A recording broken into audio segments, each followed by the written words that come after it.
First on CNBC interview, the CEO of Indonesian conglomerate Bakri and Brothers, live from the Milken Asias. We've got lots of worries, and many are talking about macro concerns, a decelerating. What are you thinking about right now as you enter this Milken Asia Summit in 2023?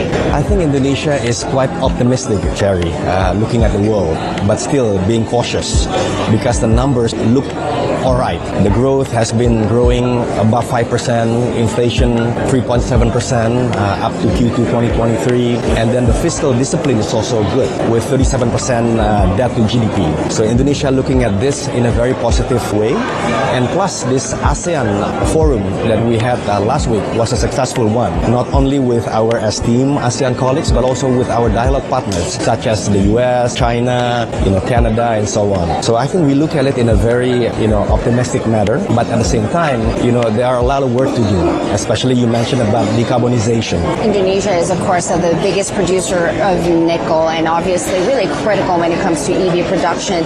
What's really the update on your plan to build an industrial park for nickel production with a Chinese partner and Glencore? What's happening on that front? Yeah, so we started initially with the demand side, Cherry. So on the demand side, we work with BYD to support electrification of public transportation, starting with Jakarta. It's doing quite well. It has transported 15 million people, reducing CO2 emission as much as a 250,000 trees planted a year, right? So that's great. But now we also want to focus on the supply side. That is where the net zero industrial park come into play. So we have this vision and we want to implement it. We have this industrial park that's focused on using wind energy as much as 1,000 megawatt and also gas energy that we already own, 300 megawatt, combine it to process it with ESG compliance way, but processing the nickel battery materials, and hopefully we can address the world, including to the West.